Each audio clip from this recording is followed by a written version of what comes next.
You don't feel afraid. You feel measured, composed, even slightly proud of how calm you are compared to people who still chase things impulsively or dramatically. You tell yourself that you've learned from experience, that you understand your limits now, and that not wanting certain things is a sign of clarity rather than hesitation. It feels stable, and the nervous system is deeply attached to stability. From a biological perspective, your brain is constantly trying to maintain homeostasis, which means preserving internal balance even when external conditions shift.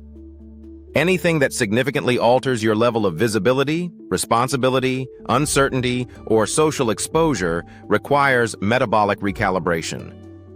Recalibration consumes energy, and the brain evolved to conserve energy whenever possible. This is why expansion often feels inefficient before it feels exciting. When you imagine stepping into a larger role, speaking more boldly, taking greater risks, your cognitive system does not only evaluate potential reward. It evaluates disruption. Disruption of routine, disruption of social equilibrium, disruption of identity coherence. In predictive processing terms, your brain is continuously minimizing surprise. Surprise is not just about unexpected events. It is about deviations from the self-model you have reinforced over time. If your internal model says, "I am someone who stays within a certain range," then exceeding that range produces prediction error. Prediction error increases arousal. Increased arousal requires regulation. So instead of interpreting the arousal as growth, you may interpret it as misalignment. You call it realism. You call it knowing yourself. But biologically, it may simply be allostatic load. Allostasis refers to the process by which the body stabilizes through change. When change is gradual, the system adapts. When change is abrupt, the system resists. The resistance does not feel dramatic. It feels like subtle contraction. You lower your ambition slightly. You adjust your language. You soften ideas before they are fully formed. You describe yourself in narrower terms. I've never really been that type.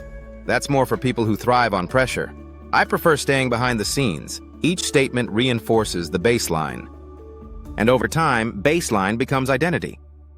Social baseline theory suggests that the brain assumes the presence of stable relationships and familiar environments when calculating risk. When a behavior threatens perceived belonging, the nervous system increases vigilance. Vigilance feels like tension. Tension feels like a signal to retreat. So what you interpret as wisdom may partly be regulation. You are not only choosing based on preference.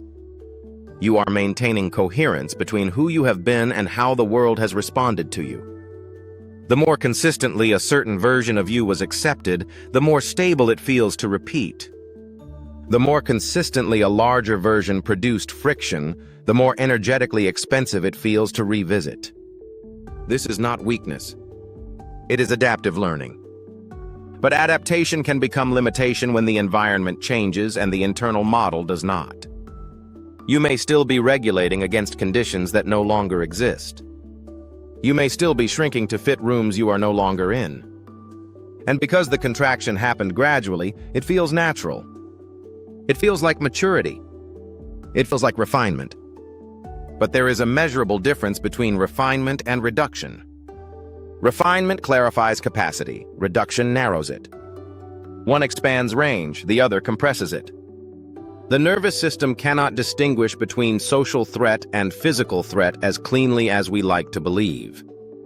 Increased heart rate, muscle tension, and cognitive narrowing can be triggered by public exposure just as easily as by physical uncertainty.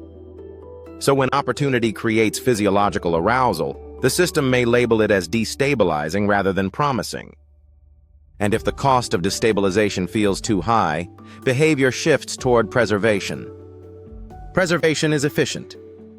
Expansion is metabolically expensive, which is why sustainable growth requires repeated exposure to slightly destabilizing experiences without catastrophic outcome.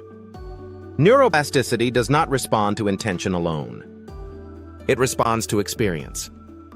When the brain encounters new levels of responsibility, expression, or visibility repeatedly without social rejection or collapse, prediction adjusts. Baseline rises.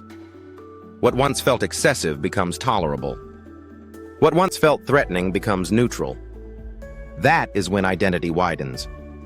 Not because you forced transformation, but because your system updated its internal model of safety. So when you hear yourself say, "That's just not me," consider the possibility that you are observing regulation rather than truth.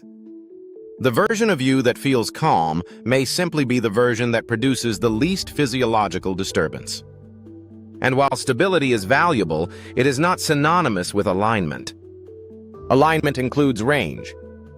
It includes the capacity to tolerate temporary disequilibrium in service of expansion.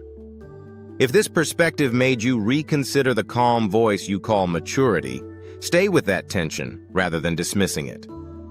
And if this kind of exploration resonates, support the channel by liking, subscribing, and sharing it with someone who may be confusing regulation with identity.